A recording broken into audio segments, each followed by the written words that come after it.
Are we recording now? No. Okay.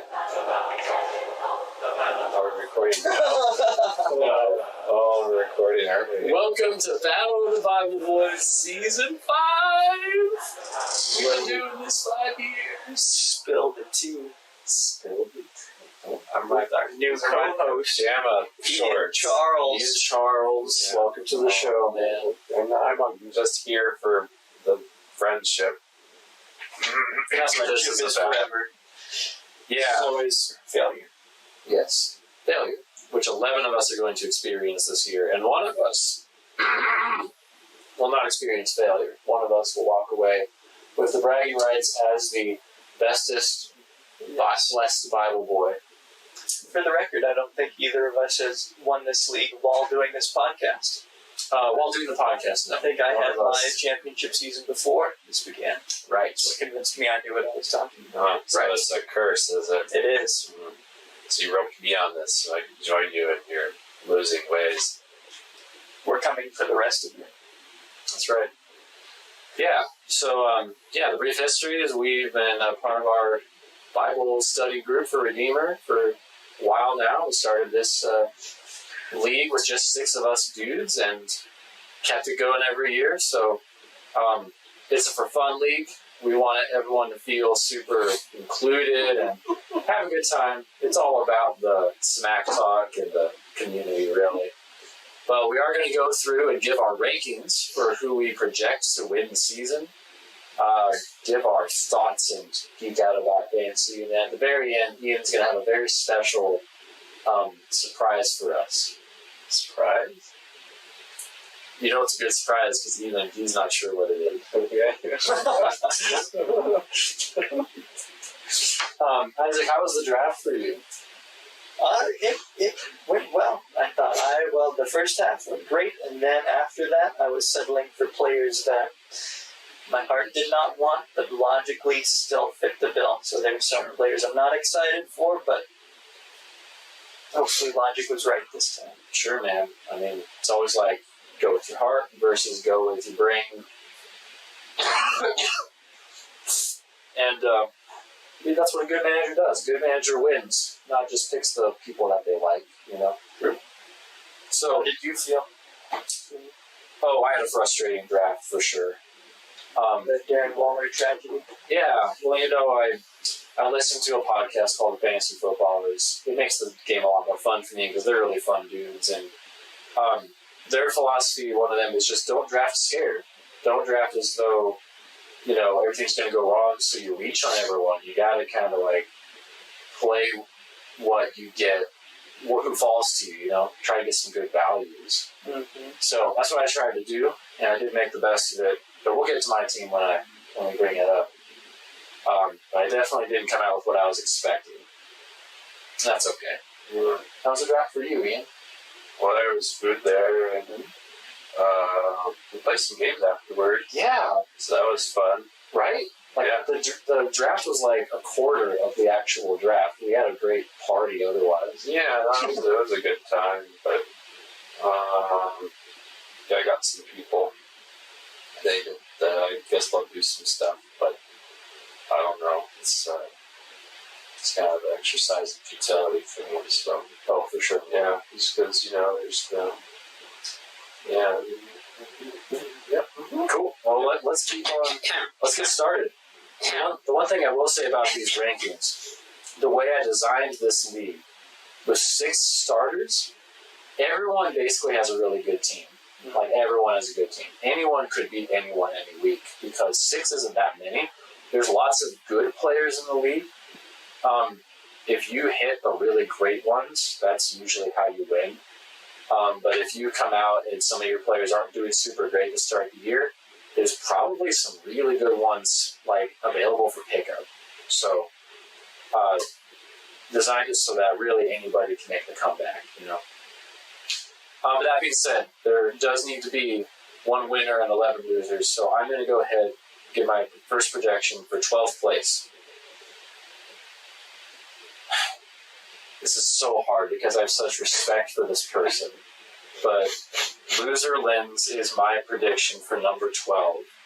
Drafting Pat Mahomes, top of the draft, who has traditionally won our league the last couple years. Come in with Ramondre Stevenson, CeeDee Lamb, Dallas Goedert, DK Metcalf, and DeAndre Swift as our starting lineup. And I forgot, I have a headline for each of these in my rankings. Headline is, Mahomes seeking a little oomph to get a three-peat. In my opinion, this is a team that you should be scared of. Everyone should be scared of it. You do not underestimate Pat Mahomes. And there's some really good studs on this team. I'm afraid of CeeDee Lamb being just one of the most productive wide receivers this year. Ramondre Stevenson was going off at the end of last year. But beyond the top four, those three and Metcalf, I feel like not only are the other starters kind of weak, I don't think the depth is very good. She reached and got Dak Prescott kind of early as a backup quarterback.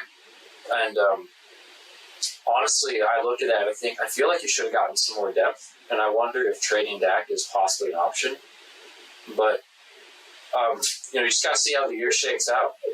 DeAndre Swift started out as kind of a real hype piece and ended up falling to like third on the depth chart for the Eagles. So I feel like that's someone who might need to get replaced pretty early on in the season. What are your thoughts on loser wins? I second your thoughts as well. Pat Mahomes offers the high ceiling. After that, and I agree. I think there's CeeDee Lamb. He's going to be a stud. But even after that, everyone else has questions for me. Ramondre Stevenson, great. But with the signing of Ezekiel Elliott, his zombie corpse will pick up every goal line touchdown for the Patriots, I feel like, and lower his value a little bit. DK Metcalf hasn't achieved his consistency in his rookie season. As I said, DeAndre Swift, great player, but somehow not getting used as much as he could be in a stacked Eagles team. He must have like personality conflicts with his teams because he was supposed to be like the star of the Lions, gets booted out of the Lions, goes to the Eagles, and now he's like bottom of the depth chart. I don't know whatever's going to become of this guy. Yep, I agree. And even with Pat Mahomes, we're recording after the first football game, and we saw that there's only one receiver that can catch the ball, and that's Travis Kelce. And if he's injured, Pat Mahomes just has to run the ball because there's no one else who's going to actually catch it. So there's some even potential concerns there. So I agree with the ranking. And that said, with our track record and with Pat Mahomes' track record in this league, I think we can definitively say Lindsay's going to win. Yes. Lindsay, we love you. Hope you're doing well out there in the West. But maybe with some moves or some upsets, you will take the gold. We'll see. All right. Actually, I want to read the headline, and I want you to guess what team I'm talking about. Okay. All right. A Suicide Squad in a world of Justice Leagues. Ooh. Creative title, but I do not know. Number 11 for me is the Bookshelf Wars. Steven nice. Simmons team. This is a team of villains, in my opinion. These all have some rough pasts. We got superstar running back Jonathan Taylor falling down to the third round, who should have been a first-round pick, but Jonathan Taylor is having a lot of team drama, and he is potentially not going to play this year at all. But if he does play, everyone watch out for this team. George Kittle, who I think I'm referring to cruelly as Brittle Kittle, already is dealing with a hamstring injury, despite being, frankly, like a top 3 tight end in the league. He just can't keep his body together. Terry McLaurin dealing with a hamstring injury, and Steven picks up all these superstar studs and says, we're going to roll bad.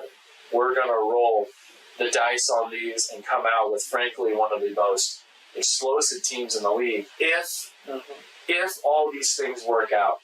But, man, if I had the Suicide Squad trying to help me do anything, I just wouldn't trust them. That's a rambunctious group of villains who are going to kind of do their own thing. Lamar Jackson, you cannot deny people are hoping he's going to have an amazing year. But I've had Lamar Jackson. I've traded from Steven to get Lamar Jackson. and I felt it like these players can let you down for sure. Tyreek Hill does have his bad game despite his explosiveness. Najee Harris, heard again rumors that he's going to start splitting reps with Jalen Warren. Like, I don't trust the people that you pick to help you out this year, unfortunately. Although if they do work together, I'm shaking in my boots. What do you think? I agree. As the English teacher, I appreciate the allegory. I think it's very fitting. As you said, superstars, all high ceilings. Another team you don't want to tangle with on any given week, right? There's going to be weeks where maybe he scores 50, 60 points. And there's going to be weeks where he scores 200 because Lamar goes off for 50 and Tyreek Hill scores 50 points. So, like I said, if we can hang in there and Jonathan Taylor comes in off the injured list after week 4 and does Jonathan Taylor things, this is a team that, we're both ranking 11th. I agree with that. But that could also, if things hit right, if the new offensive coordinator unlocks the Lamar Jackson everyone's been expecting or wondering about this offseason, Kittle has a random healthy year. Tyreek Hill just does Tyreek Hill things. Got Scary Terry there in that flex spot, and a sneaky high ceiling on the bench with Jackson Smith. That's true, man. Jackson Smith and Jigba. So, huge ceiling. Just one of the riskiest teams out there. Yeah, for sure. All right, number 10 for me. Here it is. Napoleon Dynamite creates a Falk Lion, and Uncle Rico approves.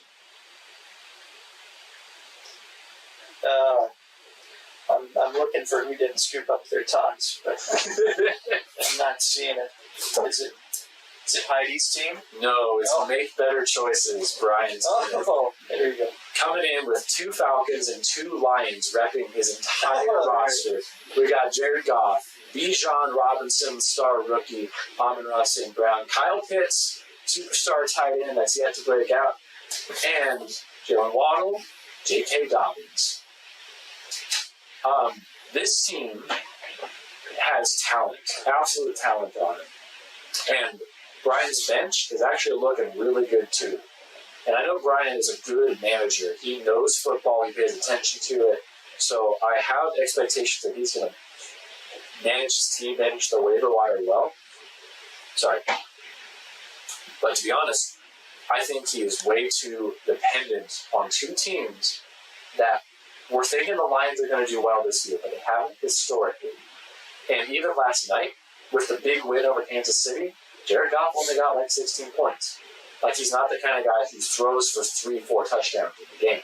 This is going to be a team that's heavily dependent on the running backs.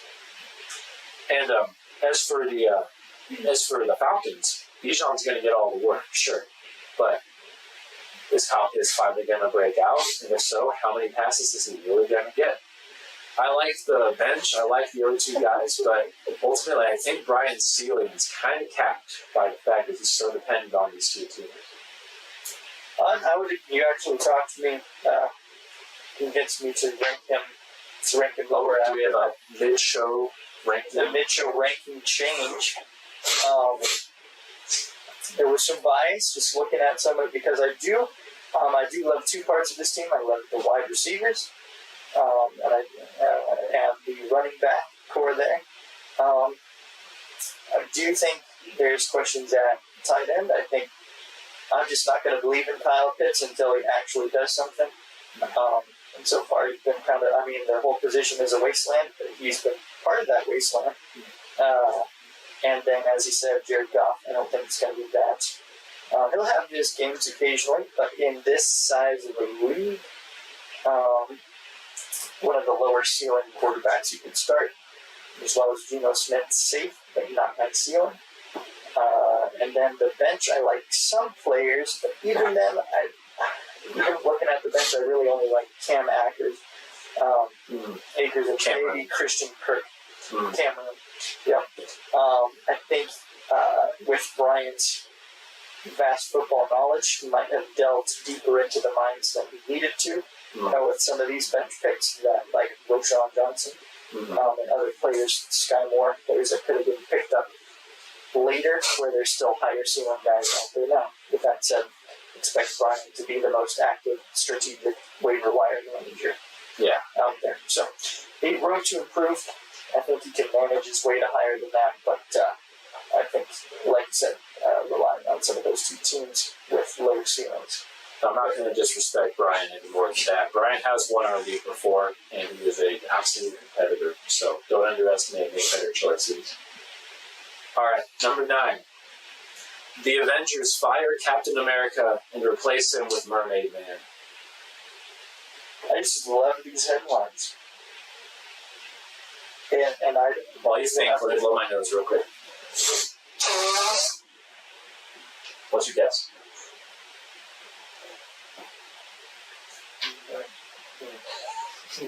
I'm just going to keep going with Heidi's team. You're right, it's Fiddle Leaf Figgy. Leading the helm is Matthew Stafford. And then, followed by superstars Nick Chubb, A.J. Brown, Gerald Everett, Joe Mixon, and Deebo Samuel. Plus a bench filled with Dalvin Cook, Alvin Kamara, and a few other good wide receivers. This was probably the most unfortunate auto draft I'd ever seen. I gave an assurance that you would probably have a good team, Heidi, from the computer. And the computer did draft you very good players. Nick Chubb is probably the best running back straight up in the league, in my opinion. A.J. Brown is a superstar, went to the Super Bowl last year. Joe Mixon is the bell cow of the Bengals. Deebo Samuel, he's coming back with a vengeance to finish again as a top 2 wide receiver. I'm scared of these guys. And Gerald Everett with the new offense, which was run by the Cowboys last year. The Cowboys offensive coordinator came over. And Dalton Schultz, the tight end from the Cowboys, had a great year. So Gerald Everett is feeling good. The computer did not give Fiddle Leaf Figgy a quarterback till the final round, in which case she was given Brock Purdy and then promptly picked up Matthew Stafford off the waiver wires. So the simple advice I gave her was, you just need to find someone who's got 2 good quarterbacks and trade away one of your good other players. Maybe Lindsey with Dak Prescott. If Dak Prescott joined this team, in fact, to be honest, that is why I ranked Fiddle Leaf Figgy where she is, because if she makes that trade, I'm projecting that she's going to finish the season higher. I might have put her much lower, to be honest, if she didn't do that. But with a little management, this team is locked and loaded to make a playoff run and win the whole thing with the right quarterback. What do you think? I agree with the ranking completely. Pretty much the same line of thinking as you do. I'd say the quarterback is an Achilles heel until that's changed. As you'll notice, Matthew Stafford has started in 6% of leagues, which is not a good sign. I do like the depth at running back, with Chubb and Mixon followed by Dalvin Cook, who I think will be good at the beginning. Maybe not that useful for the second half of the season with Breece Hall. But as Dalvin Cook fades, you have Alvin Kamara King coming in, and he could be a big bounce back. Brian Robinson could be, one of the few clear starters in the league. Don't love the depth at wide receiver. You don't like DJ Moore? No. I think he's solid. He's just not exciting. He's not the ceiling player. Decent floor, but on a team that isn't going to pass that much. Never really had the breakout season everyone has expected. Just turned into a solid sixth player from my perspective. Sure. I'm a DJ Moore believer, so hit me up for a trade if Sam Howell works out. When I trade him away for that. Yeah. Sorry, any more thoughts on that team? No. All right, let's go to team number 8. Local hoodlum sells his soul for a risky super squad. Well, that would have to be the team that has Deshaun Watson. Hey, that's Brian Kershaw. Hey. Number 1, number 2 team coming in with the Dark One, the Voldemort of the Football League, Deshaun Watson.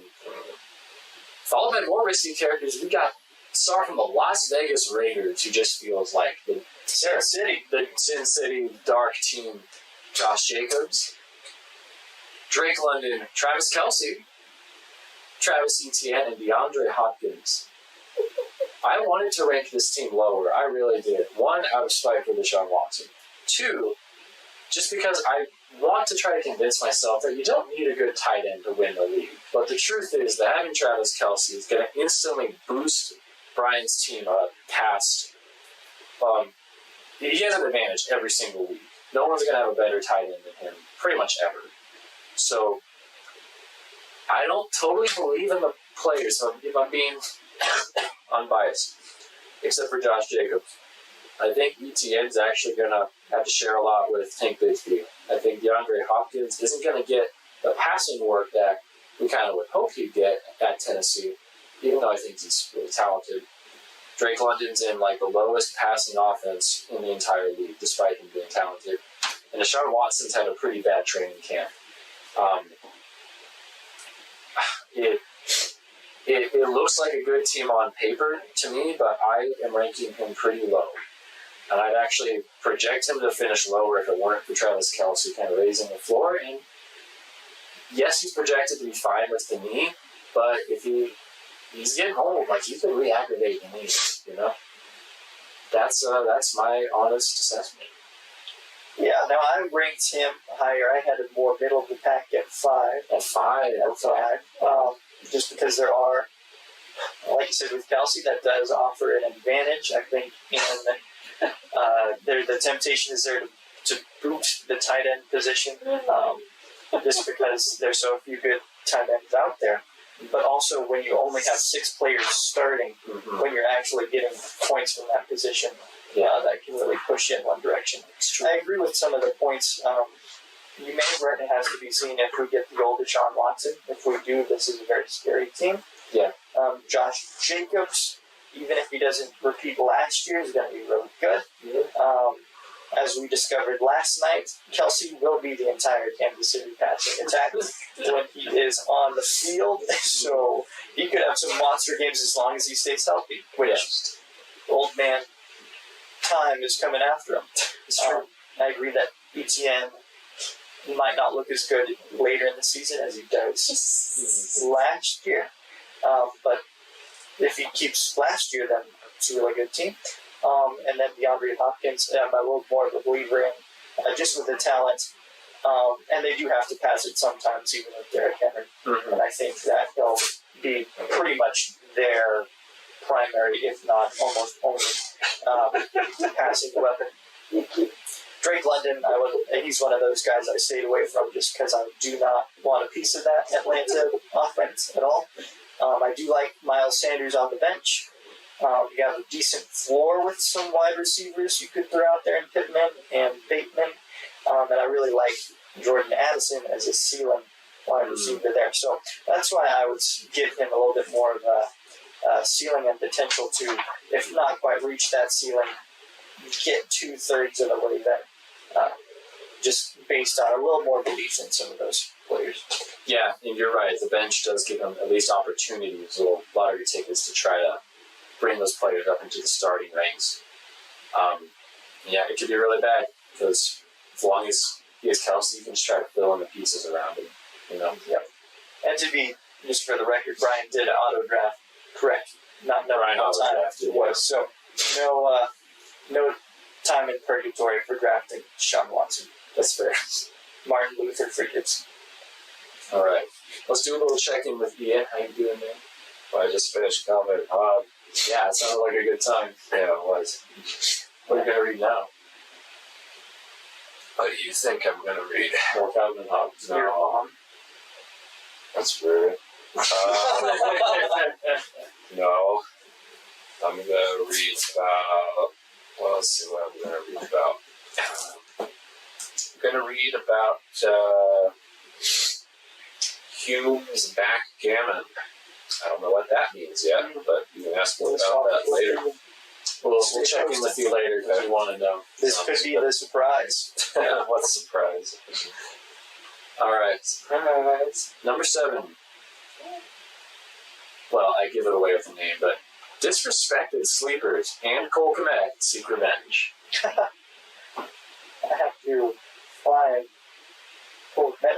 That would be the team that I also have in this position. Who is Cole Kmet? Even It's a bear. no. What? It's a bear. It's a bear. It's a literal bear. They put it- Chicago bear. You don't want to meet him in the forest on your own without No. bear mace Or donuts. or donuts. Right. Or Aaron Well, Rodgers. probably without donuts. Unless you left the donuts there as you ran away. We had donuts at work today. Were there bears? No. They were waiting outside.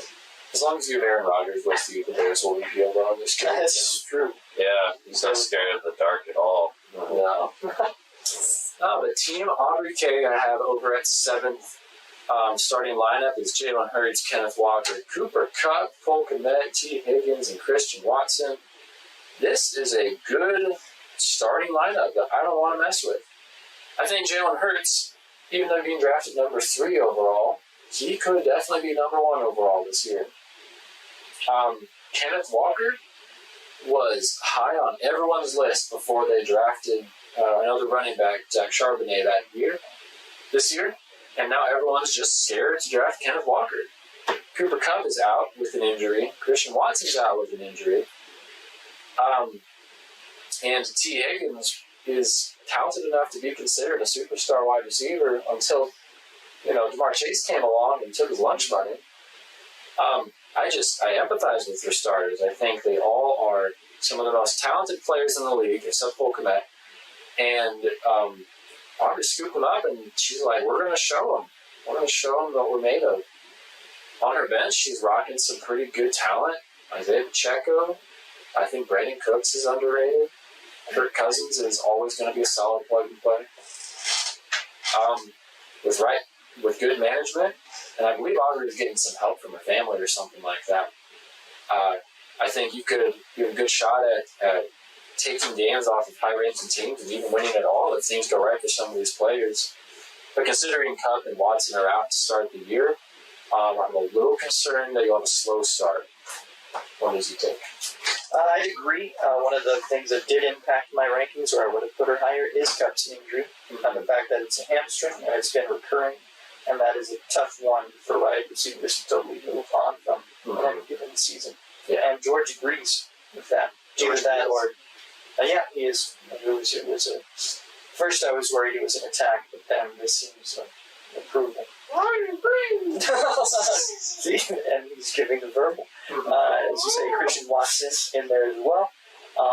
Could be good, and I think Jordan Love will get better, but I'm still scared of the ceiling of any Green Bay Packers offensive player for the most part. Sure. As you said, T. Higgins, as someone who had him last year, very solid player, but the ceiling is definitely capped through the presence of Jamar Chase. So it is one of those where after, and as you said, on the bench, and then we have Raheem Mostert too, one of the few starting running backs you can snag in the final round. Oh, yeah, that too. So a couple of bench pieces. It is just, I like the first 3 guys, and after that there's some solid ones, but not as many to get excited about after Hurts, Walker, and Kupp. If the team holds together and does well until Kupp comes back, and if Kupp's healthy, if he's healthy 12 weeks, he could still be the wide receiver 1. So it kind of boils down to that. Honestly, Hurts and Kupp could win her the entire league, and it wouldn't even matter if you started anybody else on the team. It could happen. They could put up 80 points by themselves. All right. Number 6. We're in the top half now. We're in our projected playoff seedings. People competing for the top. Man bets on grumpy old men and big cats.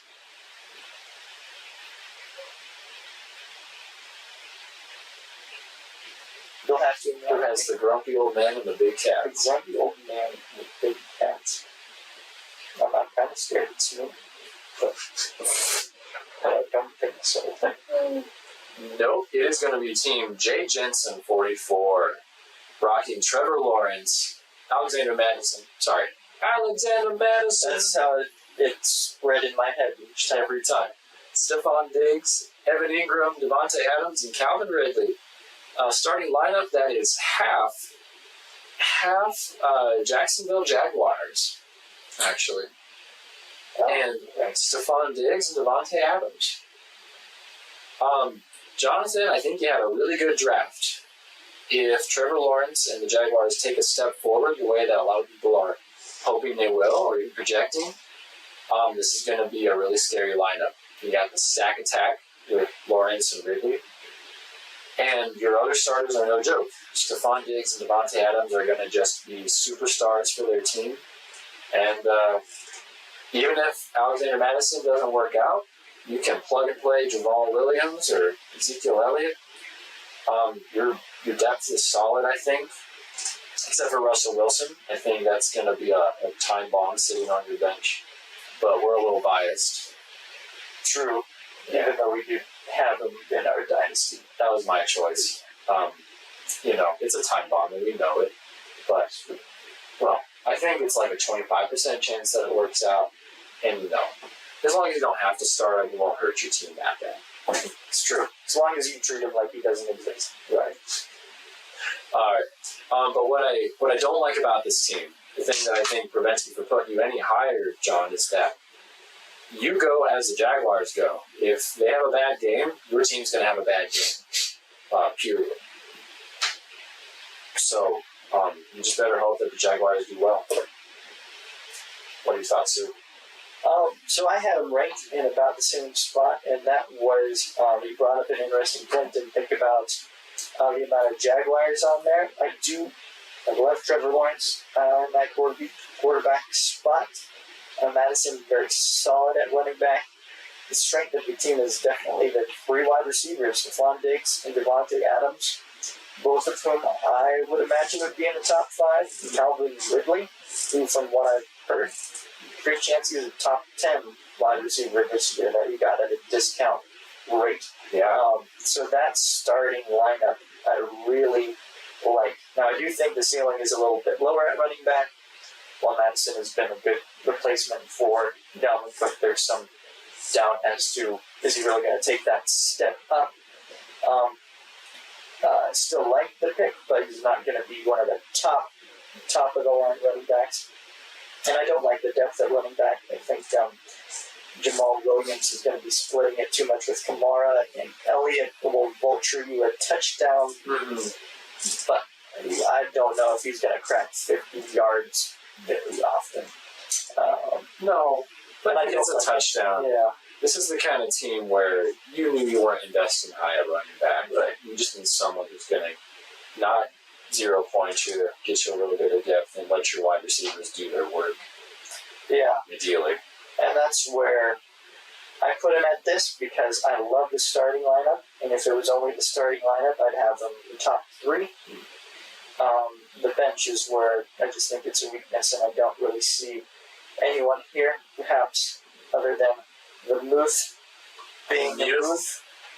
And helping out at tight end, I don't really see the others stepping in. Is that a word?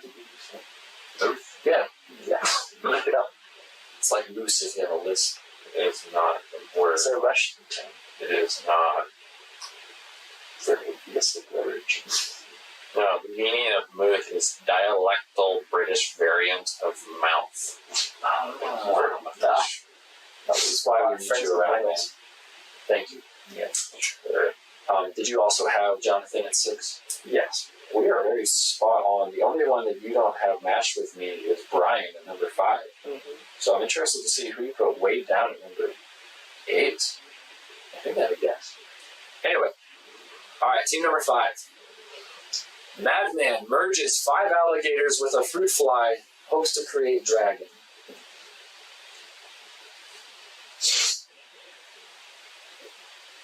Oh. I'm loving the creative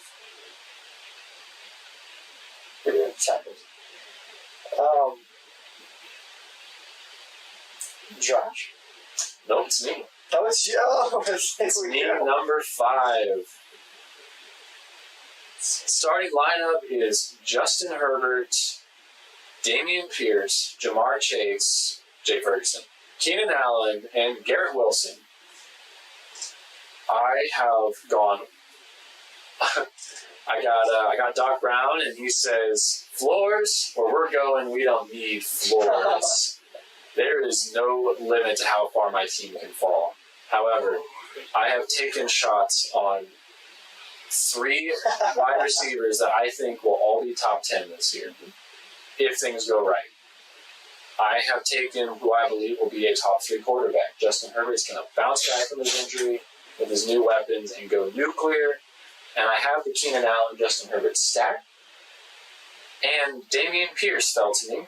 In addition, I have pretty good depth at running back, in my opinion, with James Conner and David Montgomery, who got 21 carries last night. I'm feeling pretty good that at least I'm going to have floor with my running back. But I'm rocking 3 tight ends to start week 1. I just need to see if any of these scratch tickets pan out to be at least like a top 10 tight end this year. Because I gave up Darren Waller to take the Keenan Allen stack, and it cost me. Every round that I fell, tight ends kept going sooner than I thought, and I eventually decided I'm full punting the position. I'm taking some upside shots at Dalton Kincaid, the rookie tight end on the Bills. I'm taking Jake Ferguson, who's had a good camp, and I'm taking Logan Thomas, who's going to be the tight end for the Derek Vandy run Washington Commanders. But I had to put myself this because I got to be real that the draft didn't work out quite how I thought, and I could be permanently hampered for the season by a weak tight end spot that I won't be able to come back from. I think I'm going to have huge weeks, but I also think I'm probably going to have enough bad weeks that I'm going to lose critical games, maybe even the playoffs. So that's my thought. I had a more optimistic take on your team. Similar outlook, with your weakness being the tight end position. I had you all at 3 because of the ceiling of the rest of the team. Your running backs are not a strength, but not a weakness either. And I think you only want to play 1 running back each week, looking at what you have otherwise positional.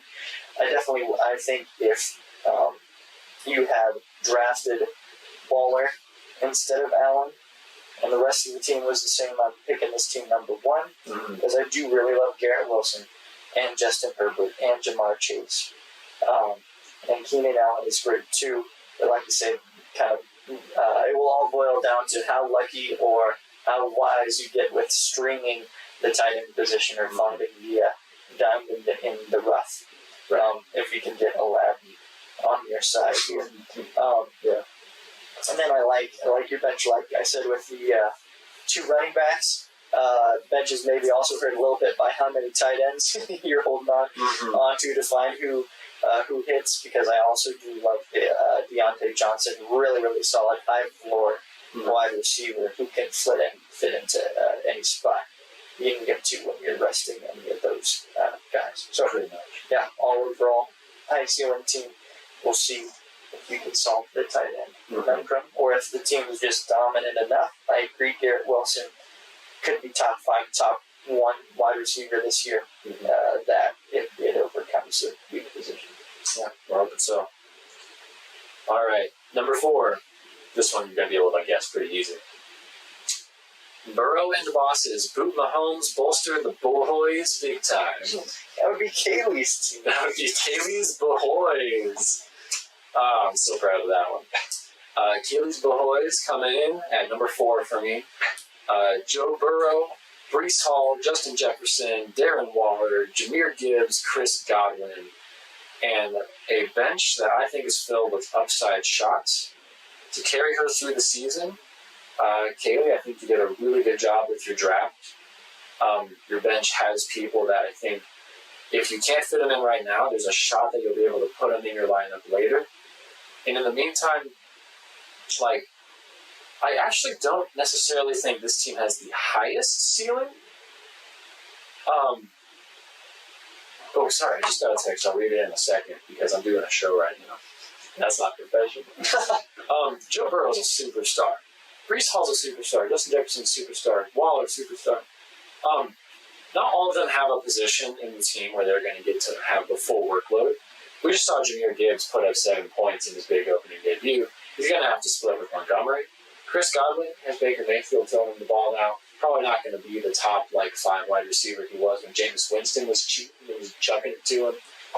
But There's enough of a high floor on this team that I feel like as long as Kaylee puts out her best lineup, people are going to have weeks where their average is just not good enough to stand up against her team.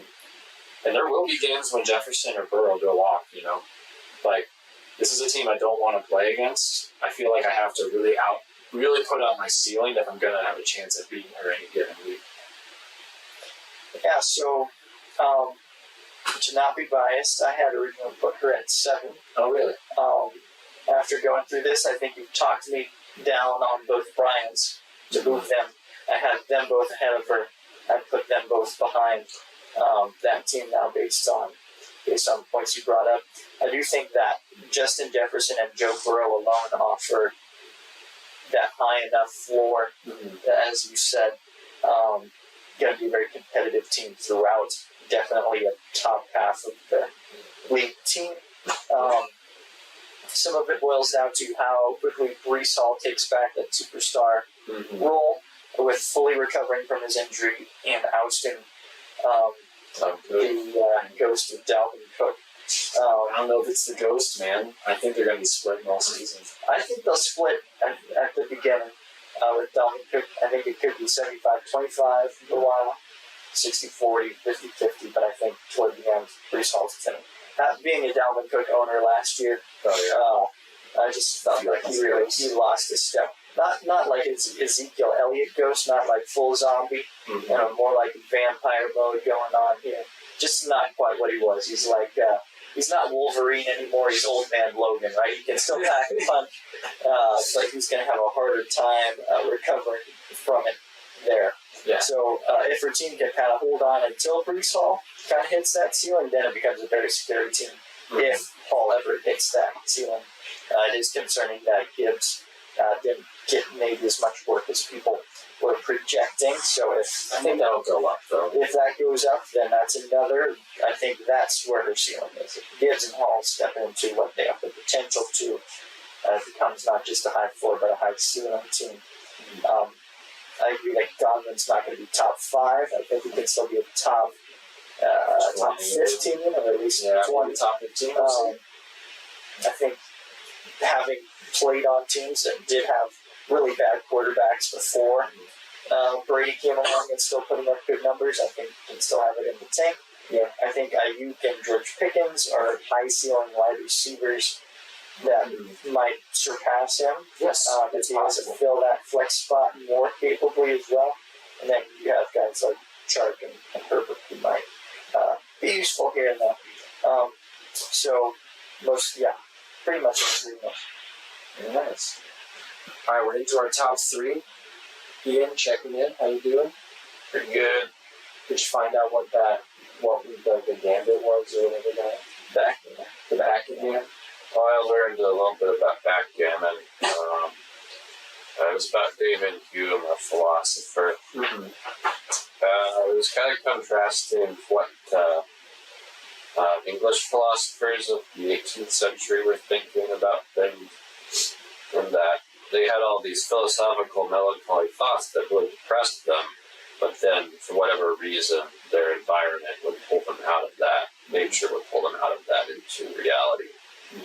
But for whatever reason, the Russian way of doing things, it did not happen that way. They had this similar philosophical, melancholy way of thinking, but it actually only intensified. They took their ideas to their logical conclusions and then some, which was a difference from their British counterparts. Thank you. Sure. And we hope that this podcast does not fill you with melancholy about it. No, this is supposed to be fun. I have a very fun pick for number 3. You ready? I am. Quote, casual player, casually drafts the most explosive team in the league. That would be Ian. That would be, we thought you was a toad. From Ian Charles. Elmar, we thought you was a toad. Ian comes in and says, I don't really care how I do. But don't. I'm just here to have fun. Yeah, sure. Walks out of the draft like, yeah, don't know. What do you think of my team? I don't know if I do that. Lineup starting is Tua Tagovailoa, Saquon Barkley, Chris Olave, David Njoku, Derek freaking Henry, and Devonta Smith. I was actually lower on your team at first, but I kept coming back to it. The names kept ringing in my head. Saquon Barkley, Chris Olave. It's probably more than they rang in my head. And David Njoku actually being good news, good vibes with Sean Watson. And Tua, having done the yoga and the jiu-jitsu and learning how to fall properly, coming back with his 2 stud wide receivers and his explosive games, and Devontae Smith in his second year, I'm like, holy cow, all 6 players in the starting lineup are freaking good.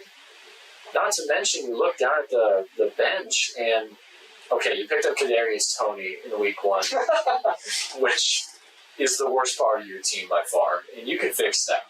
But you also got Daniel Jones, who's gonna put up big games this year as a backup. He's a backup? Well, he's your backup. He's your backup. Oh, yeah. He's a starter, don't worry. And, you know, I'm not crazy about some of your running backs, but Rashad White and Mike Evans are, like, big starters for the Buccaneers, and I think you're going to be able to put together big wins, big point totals. You can take on anyone in the league, really. You're really just more concerned about injury and your bye weeks. I think you're going to be number 3. That's my projection. Yeah, I do look forward to my vacation days at work. Yes, for sure. I even had Ian at the Toad at number 2. Oh, 2 for Toad. 2 for Toad. 2 for Toad. Because as you said, I mean, just look at this as a fully operational Death Star here. This is fully operational. Fully operational Death Toad. If you want to change your name, just the potential idea. I just think, I mean, Saquon Barkley and Derrick Henry could easily be the top 2 running backs. It's totally possible. I'm so scared. I'm still seeing them as top 5 running backs, so that's remarkable to have them on the same team. Chris Olave could definitely be top 10 wide receiver. Devontae Smith he could be top 10. Top 10 as well, right? So, just that is great. Njoku, you have a solid tight end that's not going to lower your team, and he's going to have some monster weeks. Tua, he needs to learn to master the yoga. We had last year where he was like scoring 70 points a game and then had that concussion set in, and kind of the inconsistencies are coming back, but very explosive offense. Guy just needs to throw it 2 yards to Waddle or Tyreek Hill, and they're going to take it for 150 yards. Keep running. And then I really like Mike Evans on the bench. I think if any one of these flex positions goes down, I think Mike Evans is one of those sneaky guys. He's one I was targeting in drafts who could return for one last ride and return to the ranks of a significant wide receiver there. Yeah. I'm just going to call it right now on the pod. Scott's Tots, I'm so sorry. I think you're going to lose week 1 to We Thought You Was a Toad. Tua's facing the LA Chargers. I think it's going to be a 50-point game at least. I think Tua's going to come in and just chuck it for 500 yards and 5 touchdowns, and it's going to be insane. Sorry. I think it's going to be a bad week 1 for you. We'll see. All right. Team number 2 for me. The office staff. The office staff project record numbers despite pure dysfunction. That would have to be Scott's Tots. That's Scott's Tots for you. Scott's Tots with our newest member of the group, Josh. Welcome. I'm projecting you number 2. We got Justin Fields, Austin Eckler. Why is Corbin Sutton up there? He had put Mike Williams as his original starter and wide receiver. T.J. Hawkinson, Tony Pollard, and Javonte Williams. And you can't forget the bench with Anthony Richardson, Zach Charbonnet, Gabe Davis, and Michael Mayer. Yeah, Michael Mayer. Not Mayer. Not the Horner, but might as well be. 5% started, so they might think it's Meyer. Yeah. Here's the thing. I think this is actually kind of close to Michael Scott's office. I think there's some dysfunction on this team. Justin Fields is like, in real life, like, it's kind of abnormal and not super trustworthy to have a guy that just runs for like 200 yards in a single game and doesn't throw the ball. We are hoping and projecting that Justin Fields starts throwing the ball more to wide receivers that the team picked up and becomes more of a functional quarterback. And if that happens, Justin Fields like the number one quarterback in the league. We got, Javonte Williams, who had a horrible injury last 2 years ago? Last year. Yeah. And everyone's sleeping on him, but if he never had that injury, he'd be going in like the first, second round. If things go wrong with Justin Fields, Anthony Richardson is another giant dart throw that can easily finish top 5 because he's just running the ball over and over again. I think TJ Hawkinson is going to get peppered with targets on the Vikings. Tony Pollard and Austin Eckler seem to be former backups that are like poised to take the lead by storm. Eckler's already done it. We're projecting Pollard to do it. Right? You don't look at this roster and get super scared immediately. When you actually pay attention to what each person's opportunity is for the year, you begin to realize that this could easily be the number one team on the season.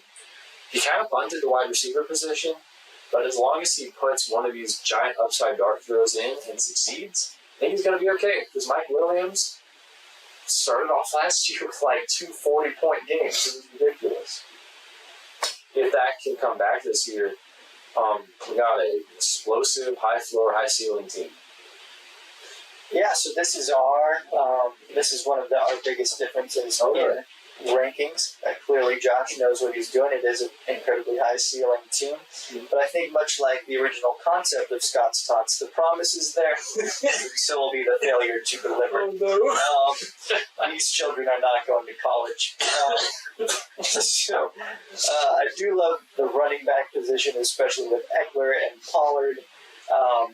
Fields, with his running, will be decent floor and high ceiling. You never know. Maybe he turns in that random Lamar Jackson season where for one season he can actually throw the ball and run it at the same time. And then it becomes a full platter of chili cheese tots and really good Scott's tots. But I think the hometown leanings might have bit him a little bit here with, as you say, Cortland Sutton in the starting lineup. Yeah, I keep wanting to believe in the Broncos as someone who wants to watch a football team every weekend, and I don't. I think the training camp vibes and preseason vibes were not great. Not great, it's true.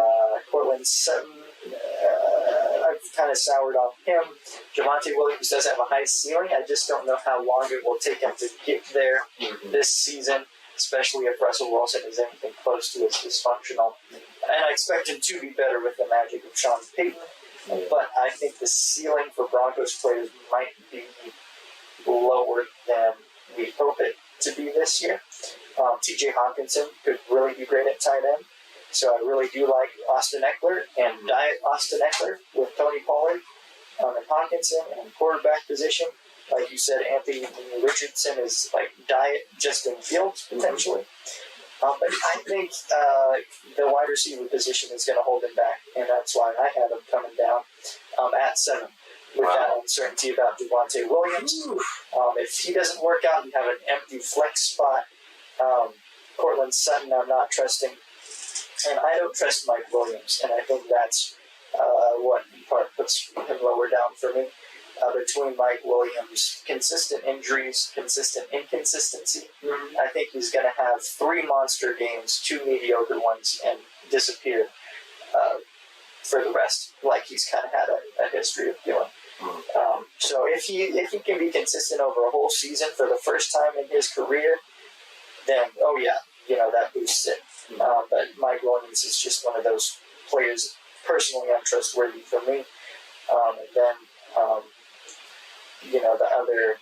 other players on the bench would need things to change significantly on their teams for them to really be able to contribute to that starting lineup. I guess the reason I was able to put him higher is because, like, I see him as only starting one wide receiver each week. Right. I think that's his win strategy. And as long as one of his four can become like a boom bust, 50% chance to get a big game kind of player, then that's someone that he could start and potentially get big games out of. But if all of his wide receivers end up being like 20%, or he's always got the points off the bench, then yeah, he's going to have a much worse season, unfortunately.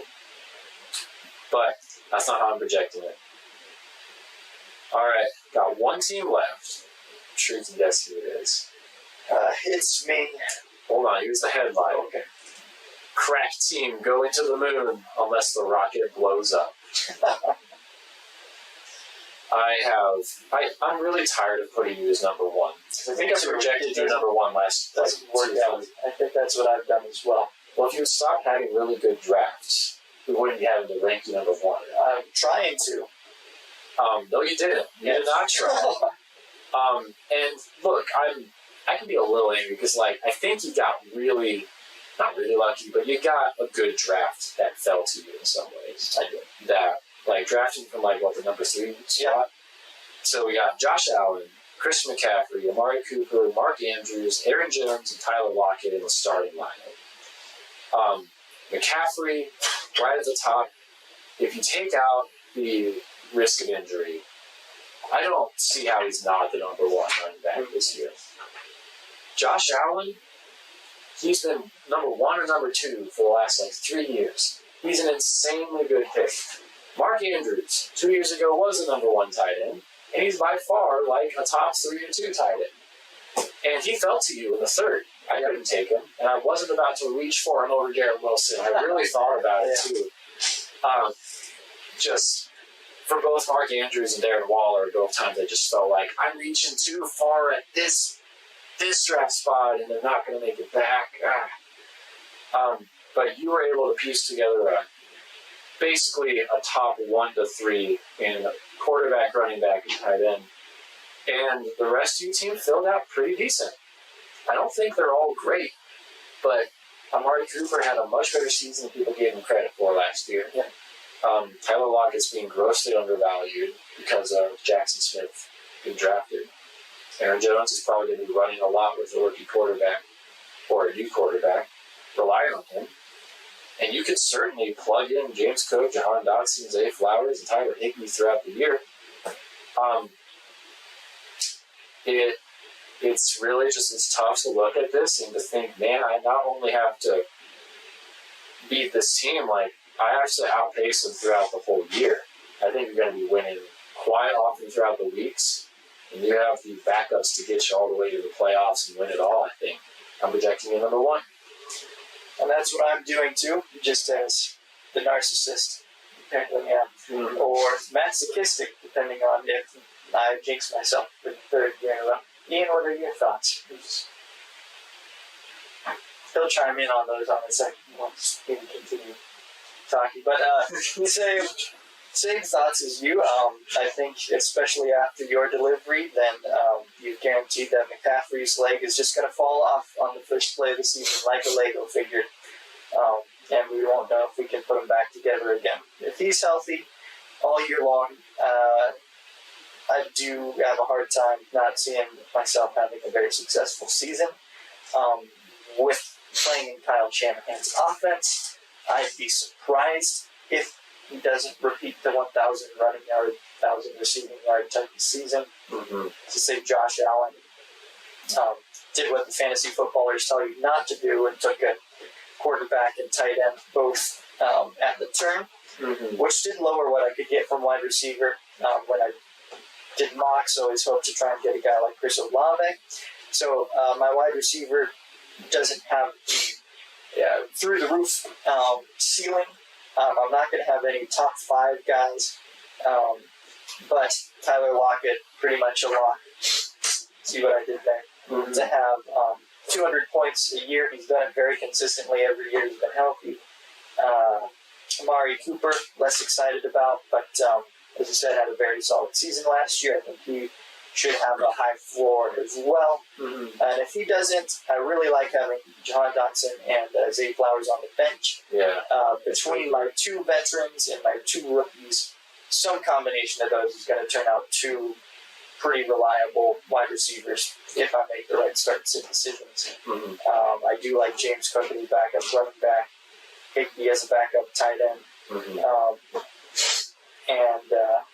So trade offers for Higbee depending on how healthy I know, man. Andrews turns out to be. I know. I wanted Higbee, and I even thought about offering you, but I don't want to give you anything. I don't want to give you anything to boost your starting lineup for Higbee if I really am in that spot. I can't afford to let you get any stronger. And It'll then be an uphill battle to beat you. And we'll see about Aaron Jones. Kind of dropped off last year, a bit the year before that as well, with the emergence of A.J. Dillon. But Dillon has not fully emerged yet either, hasn't really taken the reins. As you said, young team, especially with Dobbs out, Watson out for the first. I think Jones is going to really be receiving a lot, be one of Jordan Love's go-tos. Yeah, for sure. All right. That is our top 12 ranking predictions for the season. We will get these wrong. Happens every year. We projected Isaac number 1 last year. What did you come as? Do you remember? Like 5, 6. I've pretty much been middle of the pack every year we've done this. Yeah, except for your second year. Yeah. Yep. All right. And finally, Ian has a surprise for us. We asked Ian to look at the lineups and pick a dark horse, which is someone that was ranked a little lower, that Ian thinks has a shot to surprise us all and come in from behind like a dark horse galloping quick. Who's your dark horse, Ian? So I didn't really look at the lineups. I just had one in mind. It was Loser Lens because Patrick Mahomes is Patrick Mahomes, and I guess everyone else is everyone else. So True words. yeah, that's but I don't know. I couldn't really tell. You just have a feeling. It's just like intuition. Yeah. From a casual player. Yeah. Maybe Mahomes will find a way to throw it to the other players on their team. Across state lines. He can do those things. Yeah. That's true. Can't limit the power of Patrick. It is a fool errand to bet against Mahomes. So, that's a good dark horse pick. Yeah. Plus, I just thought the name Loser Lens was a little. It could be ironic, it's like this is not a loser team. No. But we'll see. Yeah. We'll see. Not all that glitters is gold. That's Not right. all who wander are lost. Then the rest of the poem is cool too, but people don't remember. You probably do. Not all that is gold glitters. Not all the pickles not are expired. No. The car's extended warranty. Shoot, I'm bothering me. That'll wrap up our show. Thank you everyone for listening. Good luck this season. Have fun. Read the Lord of the Rings. Yeah. All that is gold does not glitter, and all those who wander are lost. The old that is strong does not wither. Deep roots are not reached by the frost. And the ashes of fire shall be woken, the light from the shadows shall spring. The root shall be blade that was broken, the crownless again shall be king. Bye.